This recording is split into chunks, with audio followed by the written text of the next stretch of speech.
What's up, Grassroots World? I'm Chris Logan, I'm Ernie Barber. and we are the Flagrant 2. Coach, what's happening? Oh man, now July's here, and we've got looking forward to the weekend and what we've got coming up in Dallas, and then Phoenix, and Indy, and then Nebraska, lining it all out, and just looking forward to that. Obviously, live periods coming up, and then just want to catch up on the last week or so, and then we're getting ready to start talking about school ball. So things are going fast and furious. Just trying to keep up with it and pick your brain and get your thoughts from the last time we had our last podcast to now, and what you think and what you anticipate to finish the season, the AAU season, that is. Yeah, I know we're both coming fresh off of vacations, and Yes. we're back, ready to finish off the season.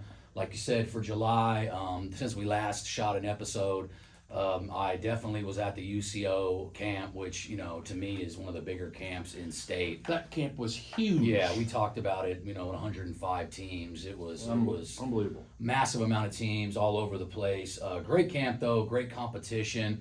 Really was the first chance to see some of the, goal ball contenders going Yep. against themselves.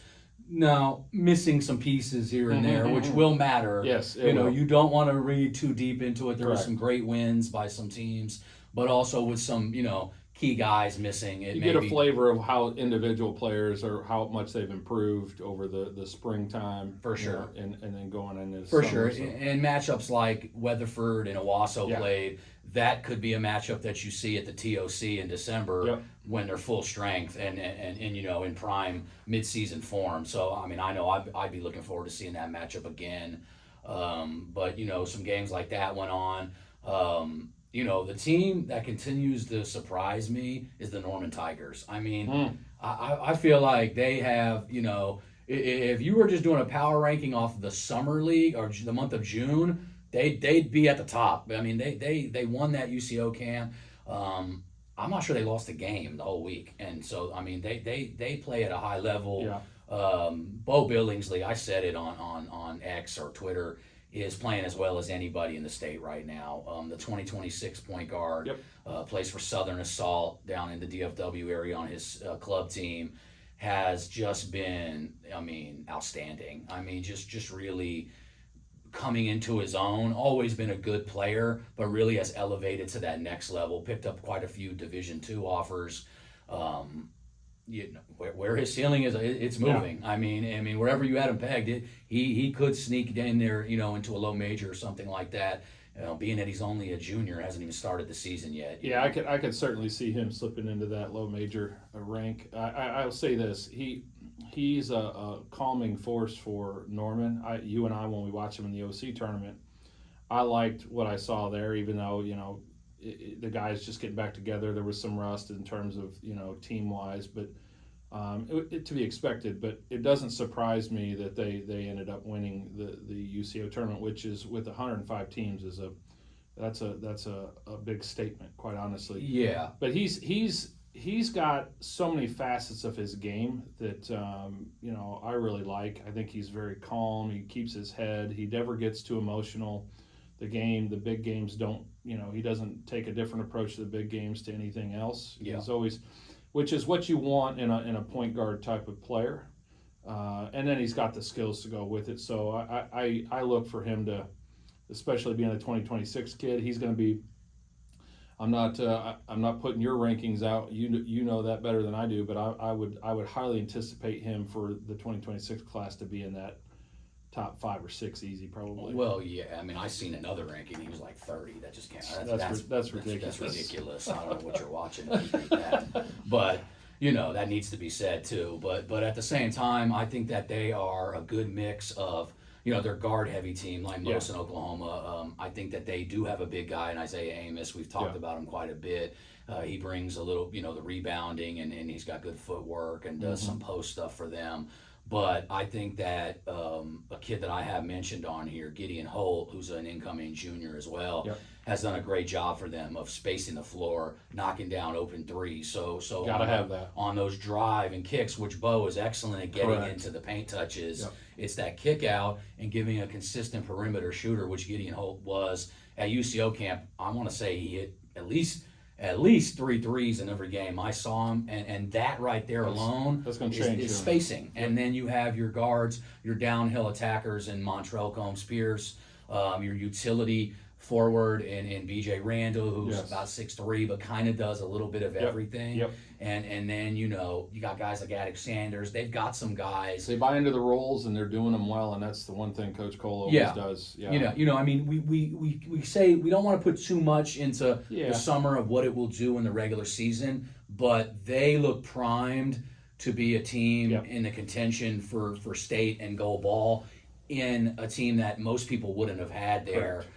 But as far as how they're playing right this second, atop a power ranking, they would be close to the top. That you would have to have them there by just what I've seen from the multiple team camps and things like that. Yeah, winning, that deserves the honor. And my thing is with all this is if guys are starting to already find roles and fit into those, obviously Billings' role, we know what he's going to do. Yeah. But you get other guys coming in that maybe in the past were not primary players or had a role but weren't primary players because of some players that have just graduated.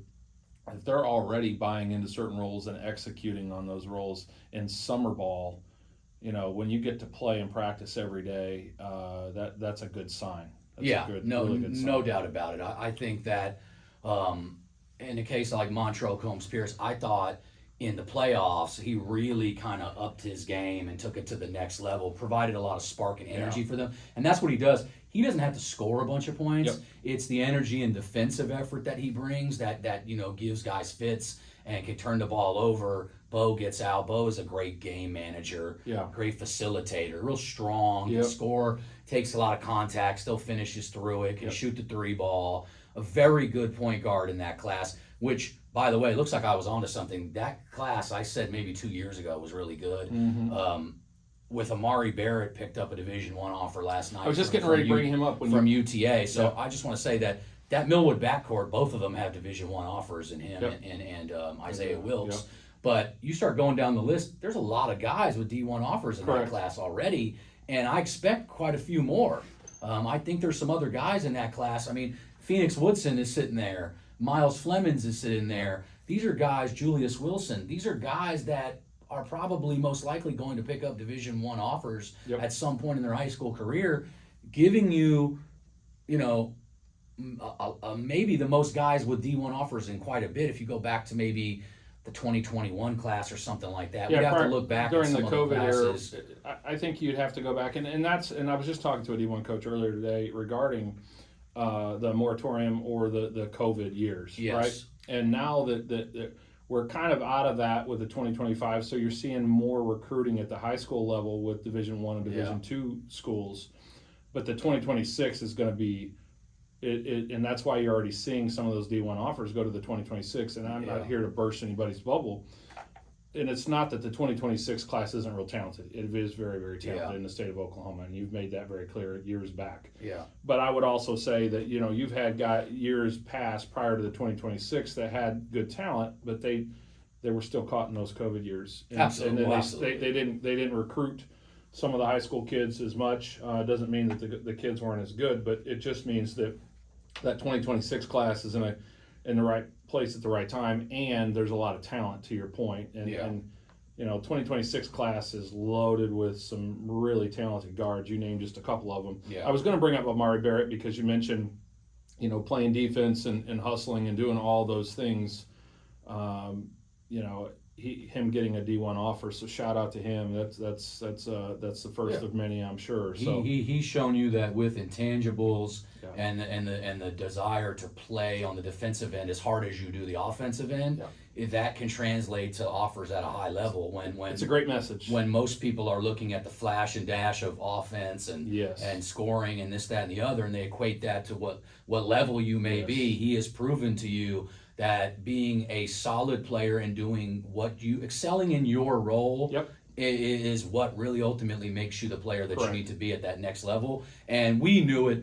We've Yeah. said it, especially in the state tournament. Yes. That was going to light up a coach's eyes when you play as hard as he does, Yep. and you dive all over the floor, and you have good size and Mhm. athleticism. That all plays Yeah. a part into You it got all. to check all the boxes. You got to check the boxes, and kudos to him because I think it's just the beginning for him, and I really think that Millwood backcourt is set to be one of the better ones. Oh, yeah. in a long time. I'll say this, and you and I have talked about this. We may have talked about the previous podcast, but I'm going to step out on not a very big limb here and say that Millwood is definitely, in my opinion, we're not getting into the high school thing yet, but Yeah.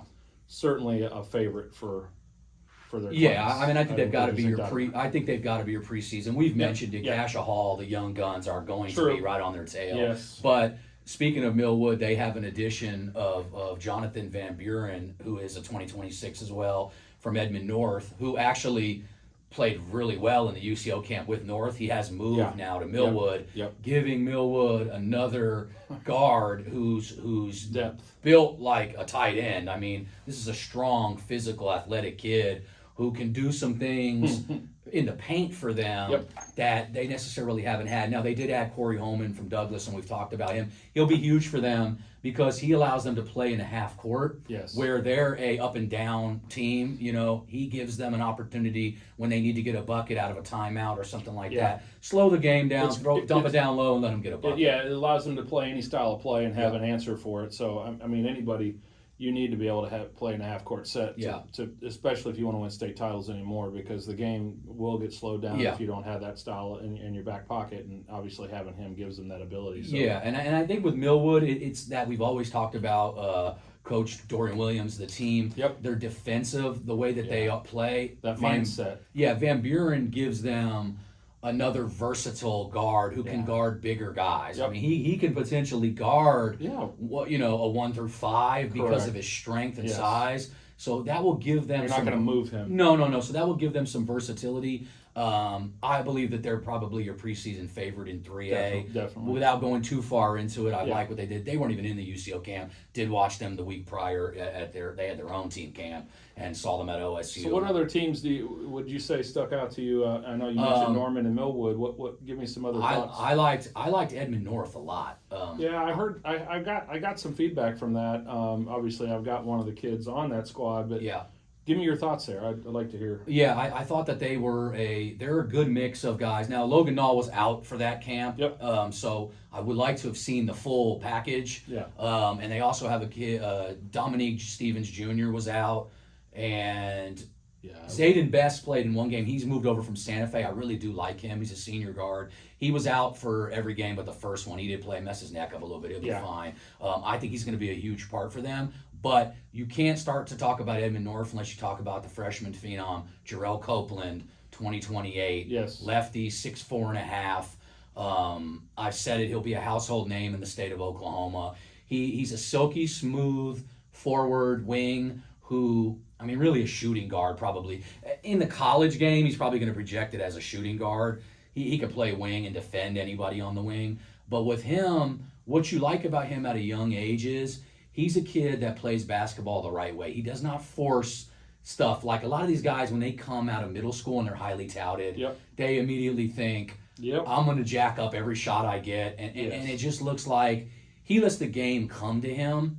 And I think that that's what's going to make a lot of coaches realize, man, this kid's really good. Yep. Because we could take this kid and turn him into a superstar. And I think Edmond North is going to allow him to have the keys to the city early on, which they should, because when you have a young guy that plays within a system like that and he allows the game to come to him, Yeah. you can It's give a him, rare thing. you for can a give him a freshman. little bit more rope or a little bit more leash with a guy like that than a guy is going to go out there and jack up a bunch of bad shots at that young age. So let me ask you this: I don't get into comparisons a lot, but when you described him to me, a thought process came. Who would you say he reminds you of from other years past from Oklahoma? I'm trying to think off the top of my head. You say silky smooth and guard play. I just immediately I had a thought process just of a kid's face and name. jump in my head. He's a D1 player, by the way. Oh yeah, and Copeland is out without a doubt a Division I kid. Yeah. I mean, he high major schools have already contacted me about him. Yeah. They've known about him. 6'4.5" already as a freshman with a Yeah, body that and still projected is to be a immature. little bit bigger. I'm trying to think of a comparison in my head. I mean, Size-wise, it probably doesn't meet, but I was thinking KO in terms of his ability to score. His KO may have had a few differences from what you described. and that's not a bad comparison. I think KO was probably a little bit more physical at this time, got it. but you got to realize Jarrell is very young. Yeah, I mean, so freshman, for God's I sakes. mean he's just now getting into a weight program. Yes. and I think that it's but that's not a bad comparison because the game is somewhat similar. Yeah, I in mean, the style of play. When I that think of they KO, are. I always thought it was effortless for him. He played with a tempo and a style that a lot of kids don't really understand or don't have the ability to play at. Yeah. And which is why he's doing what he's doing at the next level. But that always, when I think of a player like No, that, that's when you a describe great one actually. I think with physical development in the weight room, Yeah. he could be a lot like him and possibly a higher even ceiling Sure. than that because I believe he's primed to. One size wise, they'll probably obviously he's already 6'4". Yeah. That's going to be because I think KO was 6'3", 6'4", somewhere Yeah. in there.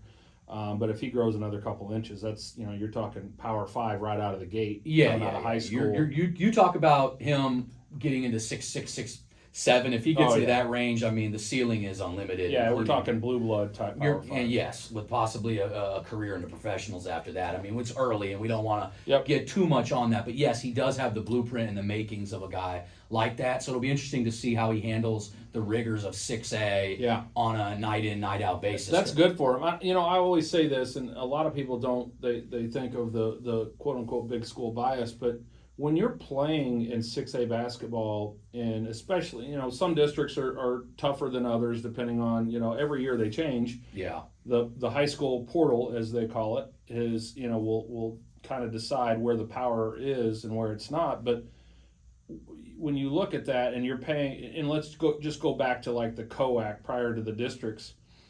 If you played in 6A in the COAC, that was the toughest conference in high school basketball in Oklahoma. Yeah. I mean, I don't think anybody's going to dispute that. And when you play in a tough conference or a district now, you're playing teams multiple times. They know who you are. They're really good teams, and it's tough. It's tough to win, and if you can do it at that level, it certainly checks a box that a lot of these college coaches are looking for. And I'm not saying anything about any other levels or classes in Oklahoma. I'm just saying when you get into a tough class or tough district in 6A basketball, it's tough. Yeah. It's hard. Yeah. You got more kids there. You've got more athletes to choose from. Everybody wants to win at that level, and it's. I'm not saying it's more competitive. I'm just saying night in and night out, the top levels in all classes are going to be tough. Right, they're going to be really tough because you might have some 3A and 4A schools that are going to beat some really good 6A teams. Yeah. So we understand how that works, but night in and night out it prepares you for the next level. I mean, every class has a powerhouse team Correct. at the top. Correct. It's just some of them have multiple teams Correct. at a deeper, and that's to be given. There's more kids. Yep. I mean, we can always talk about that.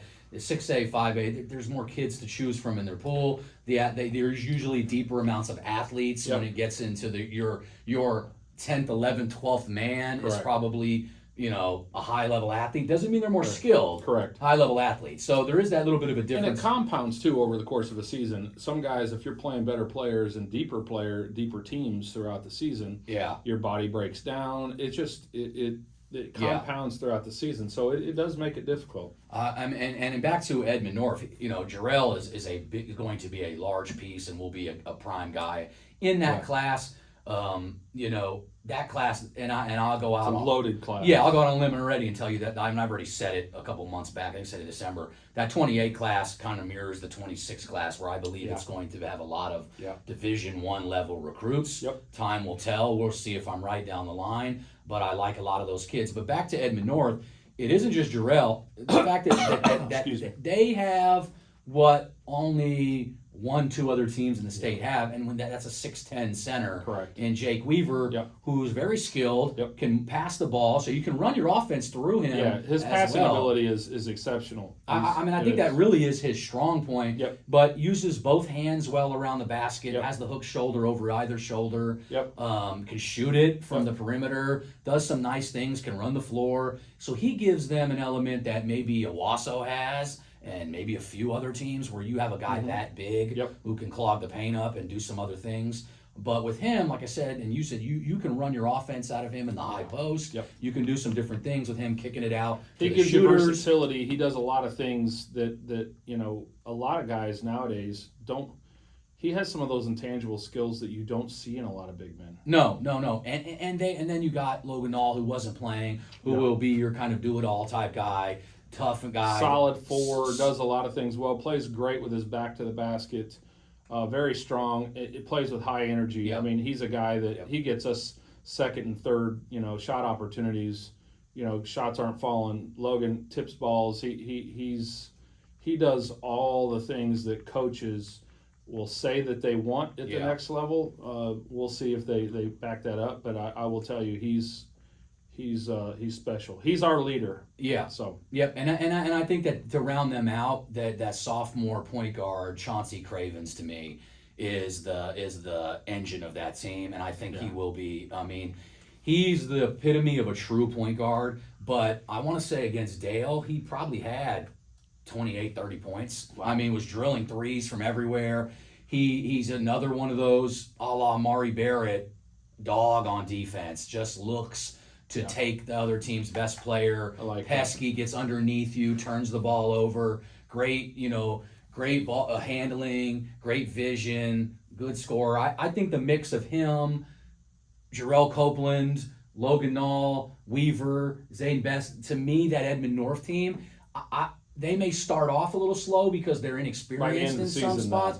Could be primed to make a Yeah. state run at the end and really get deeper than a lot of people think after losing Keontae Tramble, Bryce Potts, Dylan Warlick. I mean, when you lose guys like that, you think this guy got no chance next Correct. year. But when you bring in a kid of the level of Jarrell Copeland and he's unselfish Yep. and your star player is unselfish, well, that elevates everybody else around Yep. that team. And I think that I wouldn't put a lid on how high Edmond North can go this year. I look for them to be back as a state contending team, Yeah. Especially by midseason. I see, and I mean, just when you kind of walk through all that, I see them. If I were to say, I'd see it state semifinals, maybe Yeah. finals. We'll see. Yeah. Depends on how they gel. But I like what you're saying because I know all those pieces, and I'm sitting here kind of putting them together, and that's a pretty nice puzzle once they all kind of figure out what they're doing. Yep, and then of course we're talking about a team that was a dynasty to another one, the Dale Pirates. Yeah, I was going to head there as well. There's your 2A. I mean, they got to be your favorite off the bat. I know there's some other teams out there. I know like Hooker's going to be really good, and there's some other programs. Now we don't want to get too far into the preseason stuff because we'll have all of our specials for that. Sure.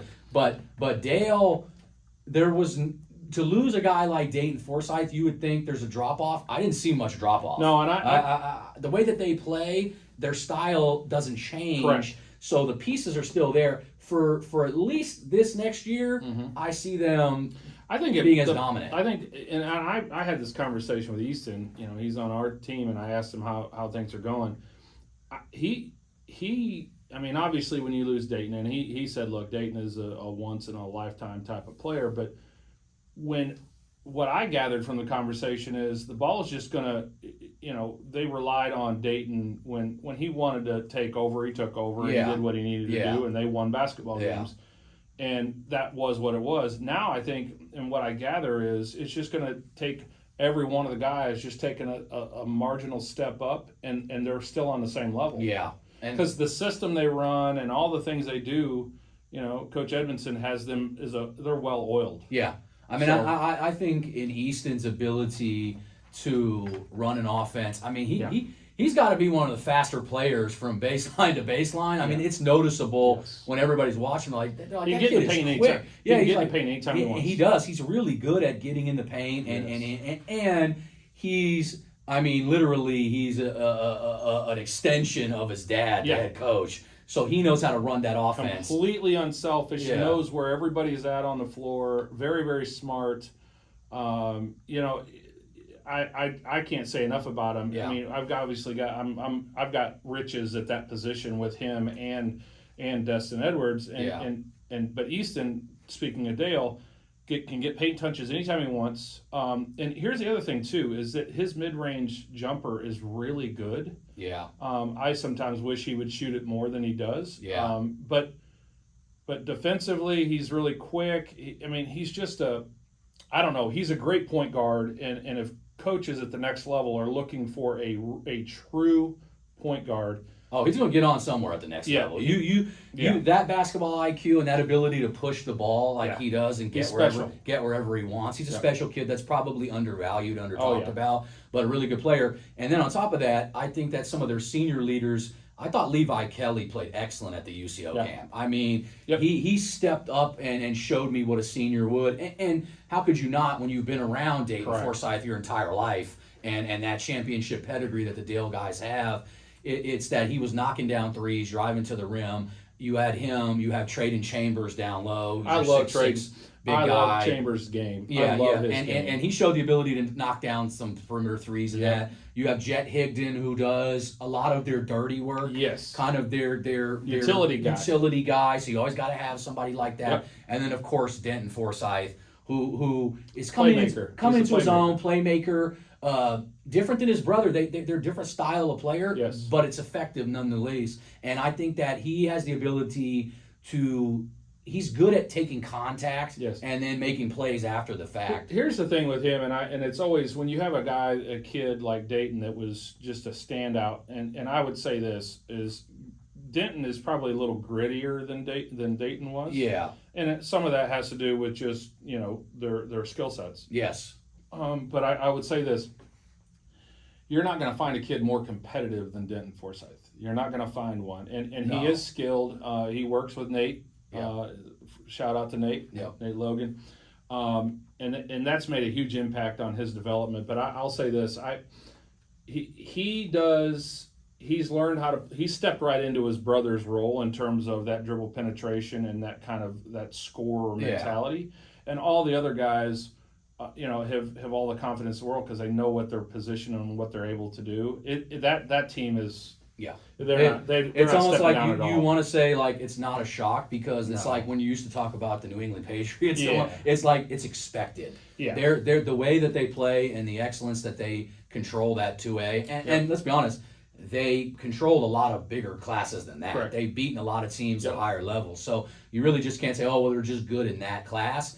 But at least for this upcoming season, I don't see much drop-off at all with the Dale Pirates. Nope. I think they're going for their 4th title in a row, and they've got to be heavy favorites to go for that as well. Yeah, there's no doubt about that. I'm looking forward to it. I think Coach Edmondson has got a dynasty and has built a culture there, and the system that he runs fits his players extremely well. And they've got a guy that I think actually could – I don't know how the minutes-wise is going to work with him, but he's kind of a guy that to me flies under the radar, and he's a sophomore in the 27 class, Keldon Mealy. He's about 6'6", 6'7", really athletic. Yeah. He's a guy that might provide them with something different than what they've had. I'm hoping Coach is high on him. Yeah, so that's good to hear because I haven't talked to them yet about him. But I do think that he can provide something for them and might, by mid-season on, could be a name to remember in that 27 class. I've always liked him coming out of middle school. So, of course, Dale, right back where they were. I thought this team, and I talked about them at the OSU camp, Norman North. I think that they're continuously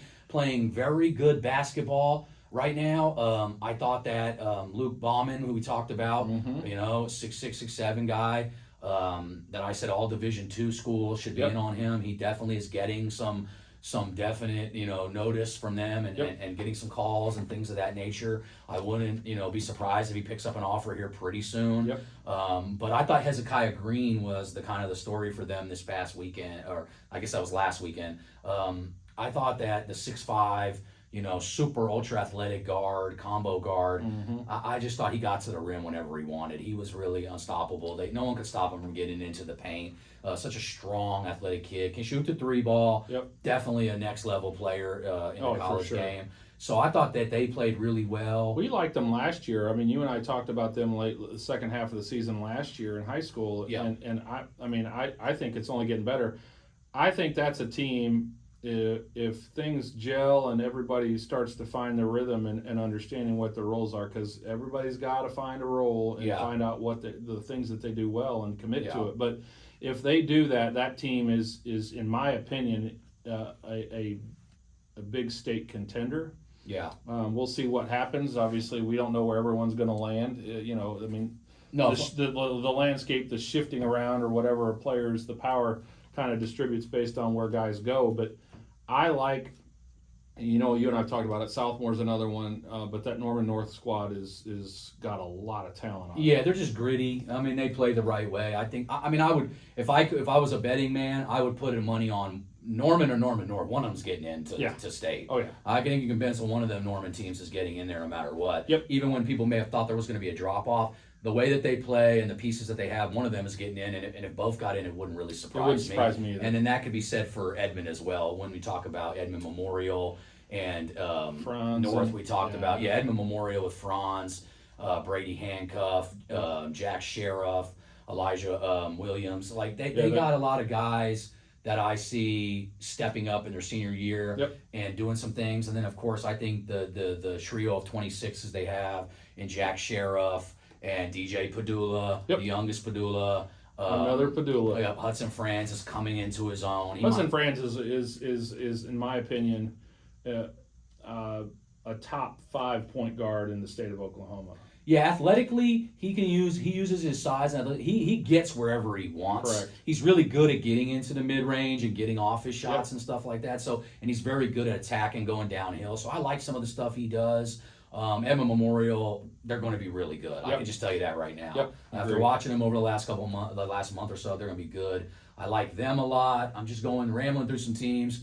Crossings Christian. Yeah, talk about them. I'm interested in. They obviously Phoenix Woodson leaves and goes. They lose a couple guys. Macadell, Evan Krotz graduate.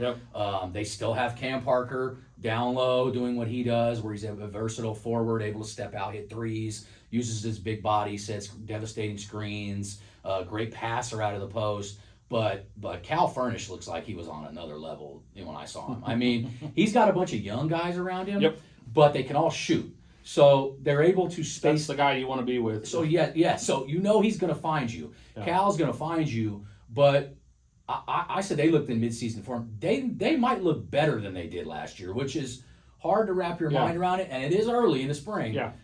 So I want to see how it all comes together. But I just think that Crossings Christian is going to be a major player again in the 5A. Yeah, it doesn't surprise me. No, and I think Cal Furnish, he picked up 2 D1 offers. Yep. Vermont, and who was the other? He's got Buffalo and Vermont, and I wouldn't be surprised if he picks up quite a few more. If he continues to play at the level he's playing with right now, I don't see how he won't, because he just looked, he just almost looked like it was child's play to him. I mean, I've had a number of conversations, with various people on him, and my thought process, he's a perfect fit for like the Patriot League. Yeah, I think I would be surprised if he doesn't. And couple of those schools, or one of those schools, I think are in that league. But I'd be surprised that he doesn't get offers from a majority of the Patriot League schools, which are all really good schools, academic schools. Yeah. On top of being good basketball schools, and I think he'll hopefully, if it's not too far away from home, hopefully he finds a good fit there. Yeah, I mean, you need a point guard that literally does everything well. He's a guy that you got to take a look at. So I like them. El Reno was another one who I think is an absolute contender in 5A. Yep. We're probably going to say our favorite is probably going to be Booker T and Midwest City in that range, but I think you have to throw El Reno Reno's going to have something to say. Carter Romano's playing on another level, but the addition of Trey Davis, they have a legitimate post player who's skilled enough, who can step out and shoot shots from the perimeter, but athletic enough to blow by people, dunk and everything. Him and Jonathan Reed, the additions from Enid, I like that team a lot. I think El Reno is an absolute goal ball contender in 5A. I agree with that completely. Romano's has been off the charts. Last year was Yeah. amazing. The numbers last he put year. up were like video game numbers because Yeah. he doesn't just score the ball. It's steals, which Yeah. I think he led. Yep. He was either second or first in the whole state in steals. Yep. And then on top of that, his assists. He's just a high IQ. He's underrated athletically. You let him go baseline, he'll dunk it on top of your head. Can Yep. shoot the three. He has such a high release point on his jumper. Not many Yep. people can block it. I really love Carter Romanos. Yep. I think every four-year school within 500 miles yeah. should be all over that Yeah, kid. I don't know. It I don't know really- what they're waiting on. Yeah, it's really just a no-brainer. There's some of these Depends guys. on what their needs are. Yes, I guess. whatever you need, and all these teams need different things, and Yeah. there's always bounce backs and transfers. You want a high school kid, to me, that's going to play the right way and produce at a high level. Carter Romanos. No is your risk. guy. He's no Yeah. risk. I mean, he's going to do the job in the classroom. Yeah. He's going to, and then on the floor, he's going to do everything you need. So yeah, And totally and, agree. and on that same sentiment, Trey Davis is going to be Yeah, a there's- steal for some program out there. Correct. Yep. Whether it be a high Division II or something like that, where he ends up actually going, or he goes the longer route and does a JUCO to a Division I or something like that. That's all in play for him Yep. because of his skill set and his size and athleticism. It's all up the charts. So Yeah, he's a competitor too. Yeah. That's the one thing. You just mentioned all the physical traits, but the mental trait that he brings to it, he's so competitive.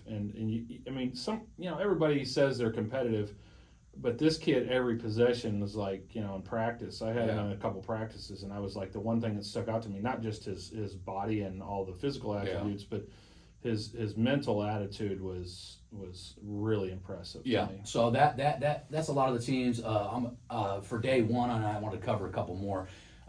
Union, they didn't have Miles Flemings. He was out with a concussion, and he's going to be a huge part of what they do. Yep. He's really an unstoppable force down low at 6'8", 6'9", but with the weight that he has, and he's nimble on his feet for his Yep. size too.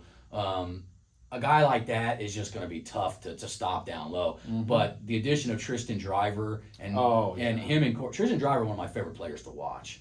He's just a shooter anywhere. Once he crosses the half court line, Mm-hmm. I said it on Twitter. He's in range, and it's a layup. If you aren't up on him, and He's even if aggressive. even He's if you super aggressive. yeah, he's just a microwave or air fryer scorer, as they call it now. Lightning, but with the speed of Corbin Gunn in that backcourt, Mm-hmm. that 1-2 punch, I like that backcourt in 6A as well as any. I think they're addressing a something they didn't have as much last year. Yeah. And that's the shooting and that scoring capability that he brings to the table. They had athletes and they had good players, really good players on the team, but he addresses something that they really needed. What we saw a weakness in the state tournament. He basically shores that entirely up. As long as he stays healthy, he shores that all up. Yes. They were more of a defensive team last Correct. year. I think that they'll transition. I mean, they're going to put up some points. Yes. Your team that has Tristan Driver can put up points, and he's going to do a fair share of that. And Corbin Gunn can carry that load as well. So I really like them. Heritage Hall. There's a couple guys in that 2027 class. Xavier Embro. Was one of the quickest guards in the state. Not many people staying in front of that kid. Mm-hmm. And then him and Porter Gillespie, with the shooting in the backcourt. Yep. They might be a year or so away because they're very young. Yep. But they've got some pieces in that backcourt that I think that you're going to see some guys' names down the line where you're like, they're really good. And I actually heard some guys raving about Xavier on Twitter about some of the games. I think he was at the Edmond Memorial Summer League. He had like 40 points. Yep. You see why, because he can't be stopped. No one can stay in front of him. No. Super quick, twitchy, like him a lot. Like that Heritage Hall team. They're going to be a team for the future.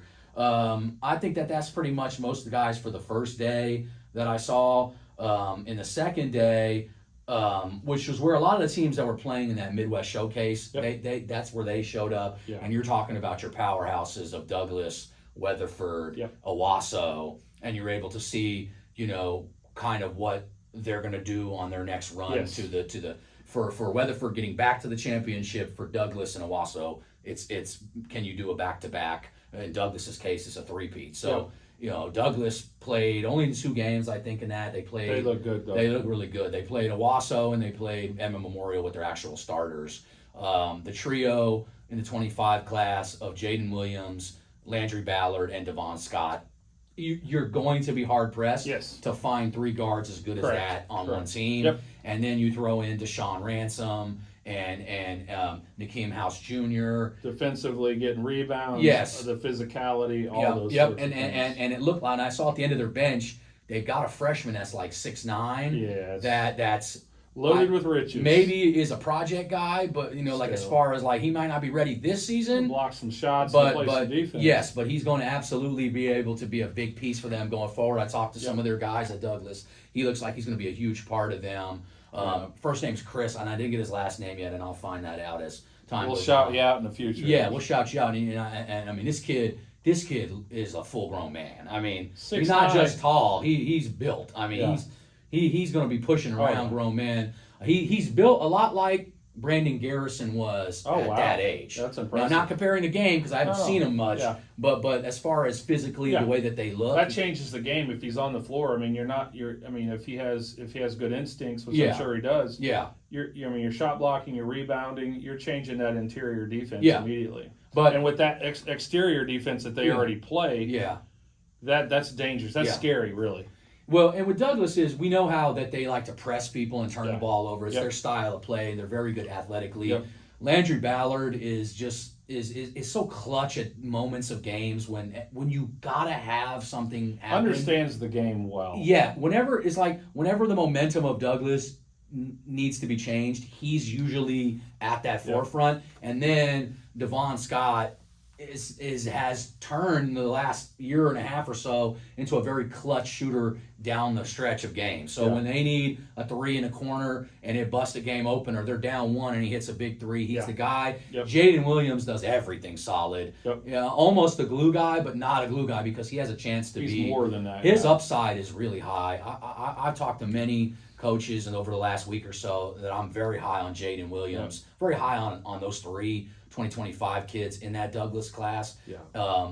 Colleges need to get all over the three of those Yeah, guys. these kids have huge upsides. Well, they play at the highest level too. Right. I mean, they when it's big and the lights are on in March, they always come through. They're going to transition to college ball easily Yes. because of the expectations. One, two, they're winners. Yep. And they're used to the lights being on, Yep. so it's not gonna they're not gonna have fear. No, so that's Douglas, and obviously they played. Like I said, they got the UCO didn't want to give us the Weatherford Douglas matchup. I don't know why, but I would have taken a preseason version of that. A view of that. Yes, I would have liked to have seen that, but it's okay because I have some way somehow I feel like we're going to see that matchup sometime this kind season. of going back into that, going to the Weatherford. I see them being the favorite. Them and Douglas. It's 1-2, 2-1. You could pick 1A, either one. 1B. Yeah, you could pick either one.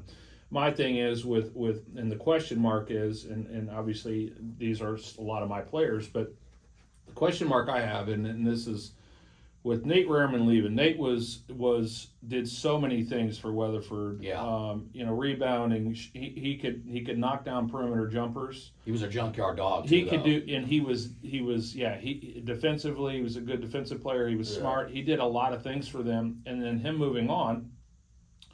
Obviously adding Walker Kennedy, which is, in my opinion, one of the best shooters in that class for sure. Yeah. I think a top shooter in any class really, but you add him with that dimension of then the Sage twins. What roles do they take on that are even more impactful? And then CJ is going to do what CJ does. Excuse me, but is how do they because I think the guard position was something that in years past, the last 2 years, I think that that was an area where and if I look back at this last year during the state finals, turning the ball over a couple times made it that second half down the stretch of that game with guard play, just simple turnovers and layups changed the dynamic of that whole team or that game. Yeah. And how have they addressed that? And obviously Walker, I know what Walker brings to the table. Super strong, can get to the rim, you can get in the paint, can knock down mid-range jumpers, great shooter, smart, can knock down free throws. There's a lot of things he does, but replacing Nate and then who picks up some of that slack and then who takes on some more of those guard responsibilities. those are some things that I'm anxious to see. Yeah. And obviously, if they would have played each other, we would have gotten to see some of that. Yeah. That would have been fun. Because we, as you as well as I know, they're going to do. Weatherford will do very well against anybody in 4A. Sure. But when they get that matchup of Douglas, it's what we said. It's Correct. that stylistic matchup where they press you so hard, you exert all of your energy. Yes. And if you remember that championship game, C.J. Nixon was. I mean, he could barely stand at the end of that game. Yeah. And it's the style of play that leads you to that. So it's going to be very interesting, like you said, on some of the ways they do. And this is the thing about CJ, simply one of the best athletes that the state's ever seen. Yeah. I think he's the best mid-range shooter in the entire state, regardless of class and and this is a kid that's going to be a stud defensive end at the University of Oklahoma. He's the best mid-range jumper in the state. So that ought to show you how good of an athlete this kid is. Because I easily think CJ could play Division I basketball. Oh, there's no doubt. At any school really. He could play at the high major level. Defensively and some of the stuff he does, it's hard to replicate that at his size and strength. So I love him. Of course, the Sage brothers. I think that both of them are obviously taking their game to the next level. So when I say to people, what is the difference between, obviously they've added Walker Kennedy, what is the difference between what happened the last 2 years and what may happen this year is the evolution of the Sage brothers. No doubt. I think that they've leveled up from last year to this year. I completely agree, and just having practiced just this last weekend is when I look at those two guys, they're different players. They have different skill sets. Both of them are Division I players, and if anyone wants to call me and ask, I'll give you the breakdown of that. Did that earlier today on the phone, but I'll tell you this: offensively, Tate has gone to another level. Yeah, aggressively too, not just shooting, but aggressively playing. I would say that Ethan's his ability, his defensive ability, his rebounding capabilities. He also shoots the ball well. Yeah. He's kind of what I would say all around. I would say Tate can rebound the basketball as well and do all those things, but I would say Tate offensively is more focused offensively. Yeah. Ethan is what I would call, he's got more of a rounded game in terms of, the differences between the two. Now, they all do a lot of everything well. Yeah. Okay. But I see Tate jumping up a little bit of that offensive end to help, cover some areas there, because I think you're going to get in foul trouble trying to guard him. Yeah. I see his offensive game in terms of him being aggressive. Whoever's going to come out and try to guard him, you got 6'7", and you got aggressive. Yeah. That's one of the things I've noticed from last year to this year is the aggression offensively. Yeah. Night and day. Yeah. Night and day. So you're going to have that on your hands, and then Ethan's just a dog. And these guys aren't just like finesse player. These two guys are playing above the rim the whole game on top of when you people's heads. play against your brother at 6'7" your whole life, and these are not small boys, these dudes get after it. Yeah, I'd say they're probably barefoot 6'7". No, they're legit. Yeah, they're legit like, 6'7". People want to know they're legitimately big dudes.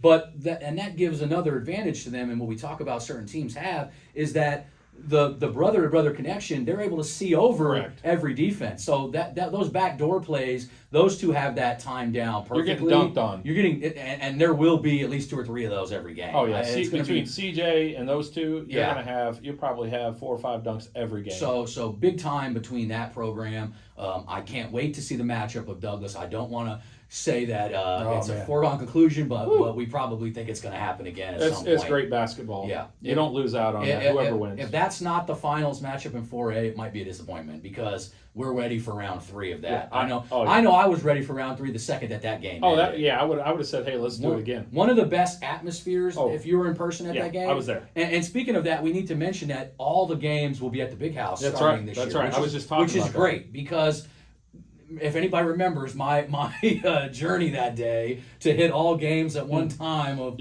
driving 100 miles an hour back and forth. I was doing the same thing you were doing. I don't know if the OSSAA listened to me and they were like, let's give this poor guy a break.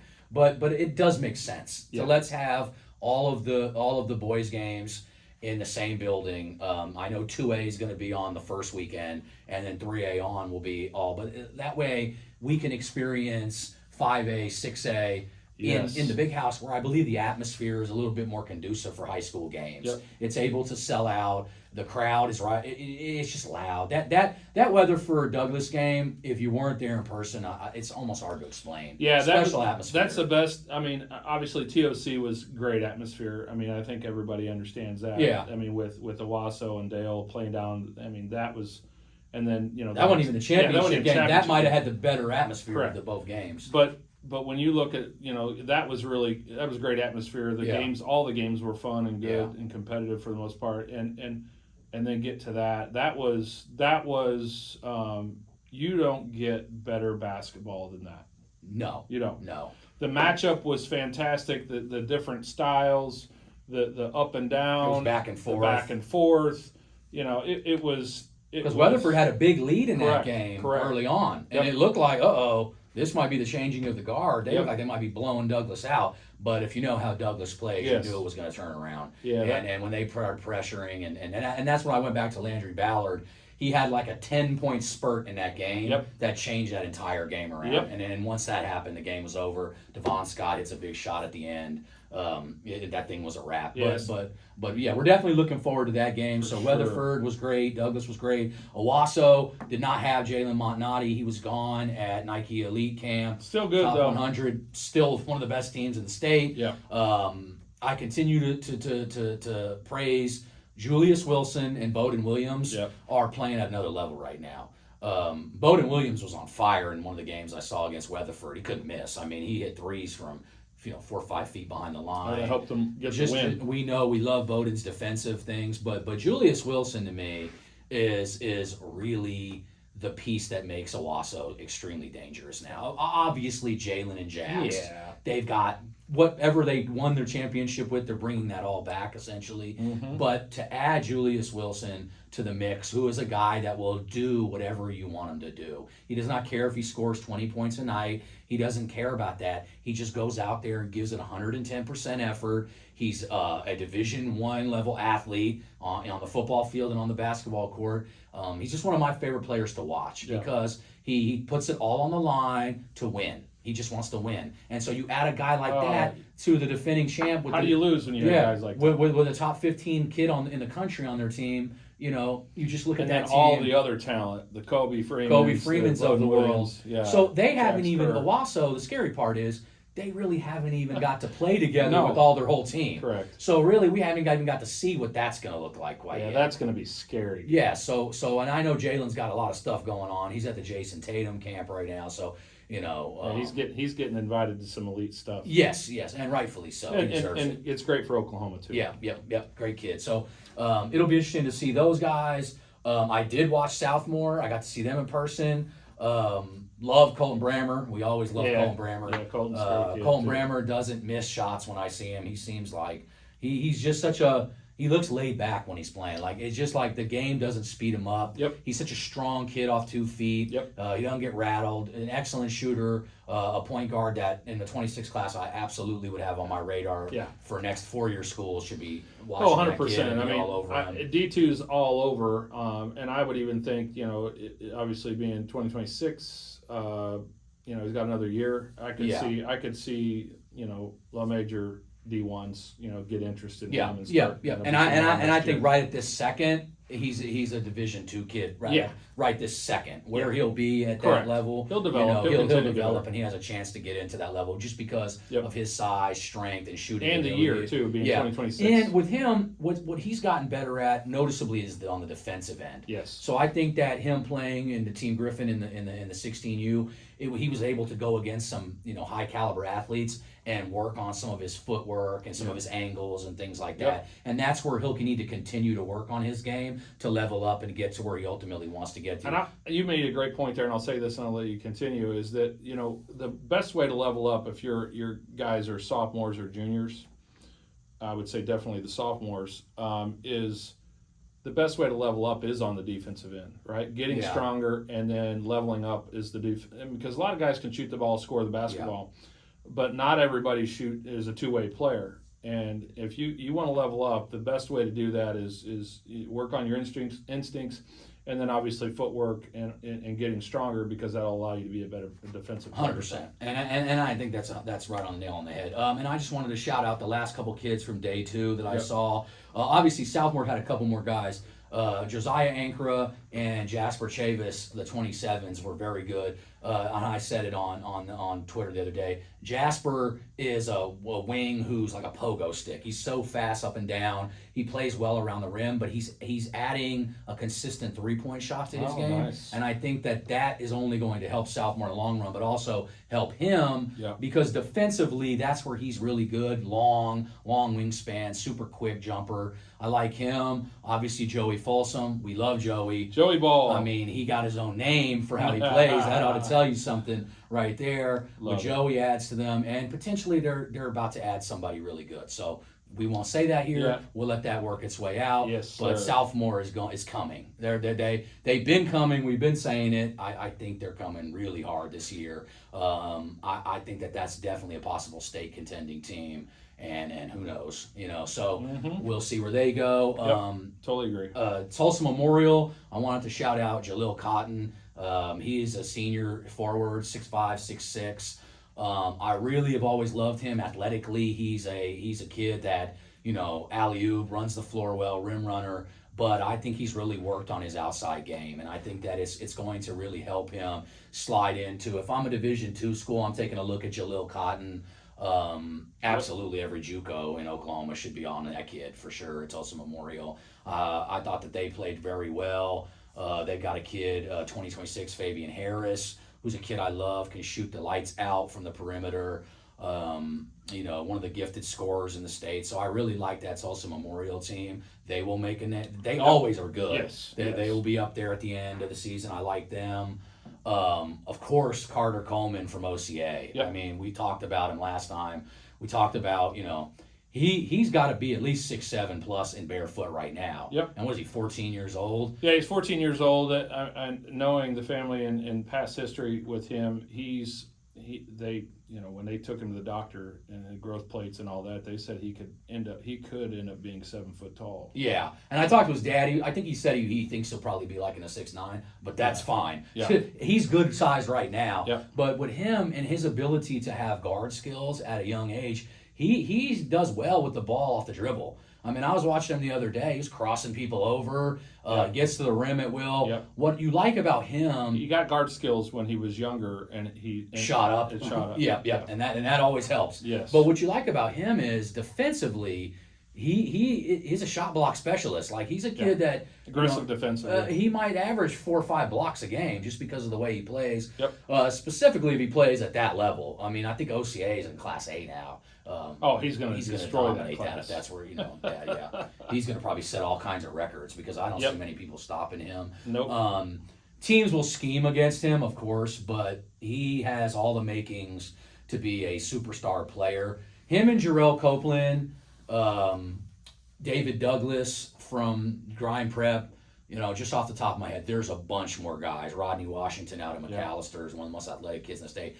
Those are 3 guys right there that 28 class should have. Huge future. Yes, 28 class. Those guys are loaded. Because we're not only talking about skill, kids, but with those 2 kids, we're talking about size. Yes. They've got great size. The body's there. Their bodies are there. David Douglas is early on is going to be a special player. Already has been. I love David Bubba D. He's a really good player. So I think that those guys are primed for big seasons. I'm interested to see what's going to happen in July when we get into these live periods. I know it's all already started. There was some smaller tournaments, some pre-live period stuff. I know you guys are playing coming up. So just looking forward to ending out July. We're going to have a tough Phoenix route. I mean, obviously we're playing all the best teams in Pro 16. Yeah. Along with the best teams in the the next circuit in Pool A. We'll get another crack at Southern Ties again. So it'll be with Landry Ballard and all the new additions to the team. Yeah. So we have our work cut out for us. We're anxious to see where we're at, but it's fun. It's what these guys work for. You work your whole life for these opportunities. And these guys have the month of July, they get a chance to see where they stack up, and so And I'm looking forward to it. And I did want to give a special shout out too on and then we'll let you get to the sponsors and end this thing out. And this is of the NBA level is obviously Trey Alexander signing a contract with the Denver Nuggets, Yes, signing a two-way deal with them. The Denver Nuggets were high on Trey Alexander well before that draft. I'm sure that they made that known to him. Correct. That deal was probably already in place prior to that happening, so Yes. they knew what they were going to do. It's a business. Trey Alexander is a pro's pro. I wouldn't bet against him. I'm telling you right now. He'll put the I work expect in. him to have a long career in the NBA. Yeah, I mean, obviously a two-way contract for those that are unaware of what that is. He can either go to the G League or he can go to the NBA, and depending on what that is, then they can negotiate terms and conditions of the contract. And I ultimately see him backing up Jamal Murray at some point and becoming a guy that gets heavy rotation. He's a minutes future guy that in the next for 2 or Denver 3 years Nuggets. are going to get. I think Trey Alexander. But another shout out, and this is because this is a Texas kid, but this is an Oklahoma program because it doesn't happen very often. Team Trae Young getting Jacoby Walter into pick 17 to the Toronto Raptors, Yes. In the first round Huge. is a big thing. We know we like to keep this Oklahoma base. That's an Yeah. Oklahoma team though, Yeah. and we got to shout them out. It was cool to see their program director George Clay was in the green room with Jacoby Walter and his family. That's big time. So Cool. this doesn't happen very often. So I just wanted to shout out those two things for Oklahoma related. Yeah, no, that's absolutely. And I mean, the thing is, and we talked about all the upcoming classes, 26, 27, 28, and then, some of these that are going to the NBA from years past. I mean, the game's evolving, getting better. We talked about parity with basketball, and, we're getting to play against some of these really good teams in our program with the next that shoe league. And so you're starting to see the level is rising, and all these players from training and all those sorts of things, and that'll lead me into the next sponsor here. But these kids are playing and training all year round and getting some of the best instruction, and it's showing. I mean, it's showing. I mean, Oklahoma's going to have more kids in the future going to the NBA. Yep. And it's just cool to see when you get guys like Trey and being able to go to the next level. And I think everybody kind of had that slated. Because I think you're looking at next year's draft. You're talking about possibly, and these two guys are on the same college team. You're looking at Jackson Robinson and possibly Brandon Garrison as two guys. Correct. That will Jackson Robinson will for sure be in the draft next year. Garrison will see how it goes. Now how he goes. I mean, he has no rush to have to leave at his size and he's going to the NBA. It's just what at years some he going point. to decide. Exactly. Yep. So those would be two guys for you to look forward to. Possibly next year that will have their chances, and we'll see. And then we like to list all the offers we can. I know a couple of your guys picked up an offer at Oklahoma City University's camp. Yeah. Bryce Counts and Destin Edwards got their first offer. So that's happy always for nice. both of them. Obviously, 2026 and then 2025. Bryce is. Man, I'm excited for him coming in July. I think he's going to start getting more opportunities from four-year schools, small colleges, and I know that's big for him. So I'm super happy for him. Obviously, Destin being a 2026 kid, Destin's going to have lots of opportunities, another year to mature and improve, but already has all the skills. Yeah, you always cherish that first offer. Correct. You know what I'm saying? Like that. That's big time, and a lot of times it opens up the floodgates. So sometimes you just want to get that one under your belt. But anytime you get an offer, shout out to Barakoff, Coach Barakoff. Yeah, Coach Barakoff does one of the better jobs of identifying talent early on. Always has. Always knows the has. game Always well. will. We've had him on the show. Just unbelievable dude, and I love him because we're fellow Dodger fans. So shout out to Coach Barakoff. Yep. So you hit the sponsors and we'll So I'll start with the sponsor, Nate Logan at Logan Elite Basketball Training out of Destiny Christian High School in Del City, Oklahoma. Nate provides affordable group and private training options every week. Logan Elite Training aims to help players develop their skill sets, basketball IQ, confidence, ultimately help them become more prepared for their current teams as well as the next level. Logan Elite currently trains some of the best high school, middle school players in Oklahoma, including OU commit Dayton Forsyth and now Green Bay commit Jeremiah Johnson. Starting with us today by visiting LoganEliteBasketball.com or messaging Logan on Facebook or Instagram at Nate Logan _ Logan Elite. Check out Nate Logan, great trainer. My son will be working with him this summer. I'm anxious to kind of see the results from that because I know Nate gets results out of his guys, and so Just a fantastic trainer, great teacher, just a great guy all the way around. So if you're looking for training basketball-wise, check out Nate Logan at Logan Elite Basketball. Moving on over to Redwood Roofing is Oklahoma's premier partner for all your roof replacement insurance claim needs.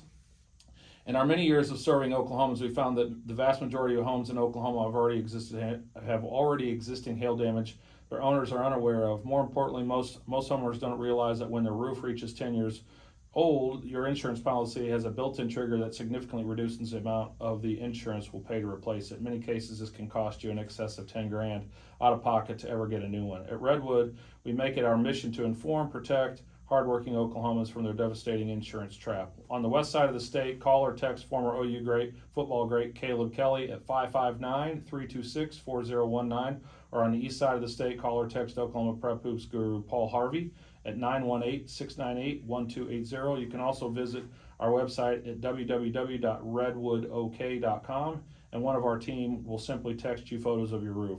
Your roof is quite literally the protective covering of your family's life. That's why we set every expectation and measure every result by one simple standard. What would I do if my family lived here? Yep. So shout out to Redwood Roofing. Sure. Reach out to both of those guys, Caleb Kelly or Paul Harvey. Yep.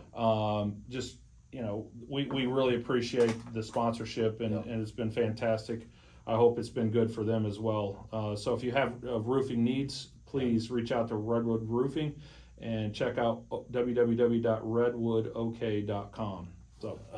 And I also just had one more shout out. I want a kid out of the 2023 class.